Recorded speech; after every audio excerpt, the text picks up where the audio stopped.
Are we as a society sort of slipping into what people are calling a post-truth era? It certainly feels like that sometimes, doesn't it? Yeah, I mean, you watch congressional hearings or, frankly, almost any public discussion, and it often feels like accusations of, spreading falsehoods are just flying around. And that real disconnect sometimes from, well, scientific consensus. Exactly. The Yeah. whole line between what's actual truth and what are deeply held beliefs, it seems like it's constantly being debated, pretty intensely too. Mm.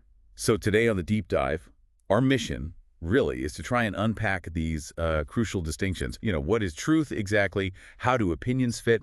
And what about beliefs? And maybe the bigger question, can they work together? How can these often conflicting ideas actually be maybe harmonized? Right. And our guide for this exploration is this really insightful interview with Dr. Thomas Green. Mhm. He's a renowned scientist, but also described as a broadly gauged thinker. It was published in the American Journal of Health Promotion. A great source for this topic. Yeah. So think of this as your shortcut, really, to getting well informed on this critical issue. Mm. We're going to pull out the core insights, the nuggets that we think will really stick with you. Okay, let's dive in. All right. So right off the bat, it's clear this landscape we're talking about is incredibly complex. Yeah. The source mentions this deep concern you brought up.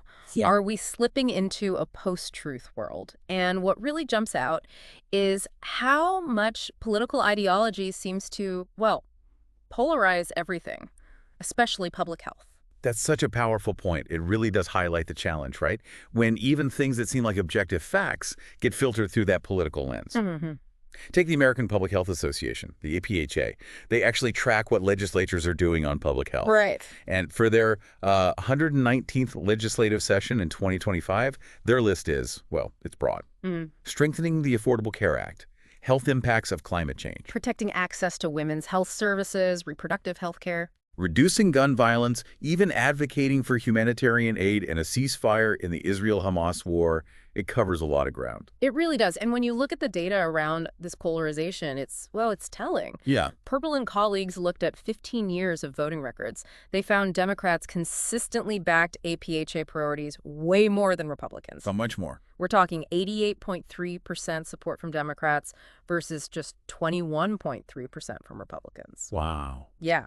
And even after adjusting for other factors, that's a 59.1 percentage point gap. Huge. That is a stark difference. Almost like, operating in different realities when it comes to these goals. It makes you wonder, where is the common ground? Exactly. And it's not just policy debates. You see it in language, too. How so? The source points out how woke, which originally meant being aware of prejudice, right? Right. Awake to prejudice. Yeah, that term has been so co-opted now, its original meaning is almost lost. It's just used as a label. Or that other example, the colleague who was told they were being too political just for talking about needing to push back against attacks on science.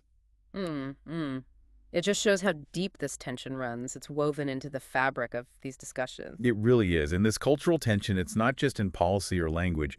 It's really playing out in how we get information, how we perceive it. Definitely. Think about the Open to Debate podcast. They had an episode, Global Leaders Debate Money, Truth, and Power. Oh, interesting. Yeah, and they talked about how tech industries have this massive role now in spreading information and, frankly, sometimes manipulating what people think is true. This whole debate over truth, it isn't just some abstract philosophical thing. People are actively wrestling with it, like that annual contest, the Great American Think-Off. Right, I saw that mentioned. What struck me were the questions they ask. Really profound. For 2025, it's, is there only one truth or are there many truths? Wow. Heavy question for a debate contest. Isn't it? And a previous one was, is free speech worth the cost? And the argument that came out there was interesting.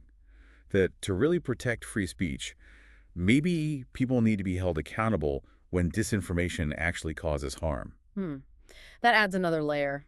It all just points to this really critical need to understand, like, what is truth, fundamentally? Which, conveniently, brings us right to Dr. Thomas Green. Yes, our expert guide for this deep dive. He's described as this eminent scientist, a teacher, but also one of those, broadly gauged thinkers, someone who really gets how these contemporary cultural forces are impacting healthcare and public health. And his background backs that up. Professor of pediatrics at Northwestern's Feinberg School of Medicine, former chair of pediatrics, pediatrician-in-chief at Lurie Children's Hospital. I mean, really impressive credentials. Totally. And what's really insightful about his work, you mentioned the publications, 125 of them? Yeah, a lot in critical care. But his research also goes into the art and science of caring relationships, Mm. professional excellence, quality improvement, things like that. Right, like how the experience of the care team affects patient outcomes, or even the impact of physician presence. It's not just about the technical skill. Exactly. And he's apparently had these visionary insights before, like predicting social pediatrics, focusing on things like accident prevention and school-based health, which are huge public health issues now. So he brings this really broad perspective. And his own origin story in medicine, it gives such a powerful personal angle to this whole truth discussion. He traces his interest way back to the polio panic, early 1950s. Which must have been terrifying. Oh, can you imagine? The source says 15,000 to 20,000 deaths a year in the U.S., mostly kids, and others stuck in iron lungs just to breathe. The fear for parents must have been overwhelming. Unimaginable today, really. He actually remembers really vividly riding a school bus with his classmates to get the Salk vaccine shot. The injectable one. Yeah, and he said almost instantly, his parents' huge fear of polio just seemed to evaporate. And the vaccine worked, right? Cases dropped dramatically, like a 100-fold decrease. Amazing progress. But then, just 6 years later, another bus trip. This time for the Sabin vaccine. The oral one, on the sugar cube. That's the one. Live weakened virus. And what was interesting about that one was it didn't just immunize the person who took it. It could actually spread protection to others who weren't vaccinated. Oh, wow. Like passive immunity spreading. Kind of. And this is where Dr. Green's experience gets super relevant for us today. Okay. He remembers thinking as a kid, had they made a mistake or even lied to us in giving us the first vaccine? Why did we need a second, different one? Ah, I see. That childhood question. He calls that moment a bellwether for the conflicts we see today around vaccine safety. That makes sense. That seed of doubt or just confusion about evolving science. Exactly. And the Sabin vaccine globally had a huge impact, especially in places where maybe they could only do partial vaccination campaigns. It led to polio receding worldwide. And since polio only exists in humans, elimination actually seemed possible. It did. But then, it stalled. Pockets of resistance popped up. Where did this happen? Mostly in regions with, low income, low literacy rates, civil unrest, autocratic or theocratic governments. Places like Pakistan and Afghanistan were mentioned. Okay. In some of those areas, local powers actually forbade vaccination, punished people involved in the efforts. Wow. So active opposition. Yeah. Which raises that crucial point the source makes. What were the citizens there really aware of? Maybe not the scientific truths about the vaccine, but they were absolutely aware of the political and religious realities they lived under. Right. So the resistance wasn't necessarily about the science itself, but about these other very powerful competing realities or belief systems. Exactly. It shows that simply presenting scientific facts might not be enough when these other forces are at play. So bringing that forward to today, the interviewer asked Dr. Green this really key question. Can these ideologically driven beliefs, these other realities, can they just become our new science realities? If certain groups hold them as their truth, can they become the prevailing truth for everyone? That's the million-dollar question, isn't it? And Dr. Green's answer is pretty direct. He says, no, these forces are not truths. Okay, so a clear line. A very clear line. He says they might be opinions or beliefs held on faith, maybe political strategies, or even power-driven dogma, but not truth in the scientific sense. Making that distinction seems absolutely critical, especially now with so much information swirling around. It really is. So if those aren't truths, what is truth, according to Dr. Green? How does he define it? Okay, so he breaks it down. He says truth is, first, the simplest form of an idea. Simplest form. Okay, second, it has to be supported by a critical examination of all available evidence. Not just some evidence, all of it. Right, rigorous examination. Third, it has to explain things we've already observed.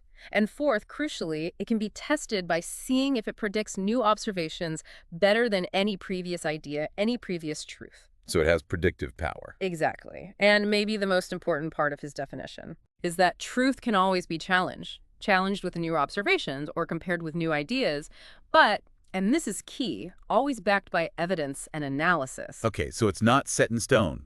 It can evolve. Precisely. He calls it a moving target, which, means a scientist's work is never really done. But doesn't that moving target idea also kind of create an opening for people who want to sow doubt?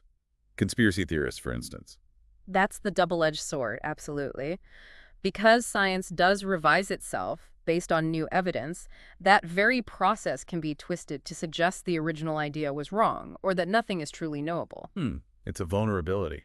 It is, which leads to maybe one of his most powerful insights, Okay. that truth, opinions, and beliefs aren't necessarily enemies.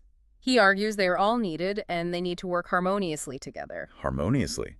How does that work when they seem so opposed sometimes? Well, he suggests each builds on the strengths of the other. It's not about truth-crushing belief or belief ignoring truth, but finding a way for them to sort of coexist productively. That's a really interesting framing, less adversarial. Yeah, and if you connect this to the bigger picture, like social anthropology, Okay. anthropologists talk about how basic human traits, empathy, complex communication, caring for others, that's what allowed us to form bigger cooperative groups in the first place. Right. Fundamental human stuff. And early societies, they established rules, beliefs, opinions, dogma, rituals.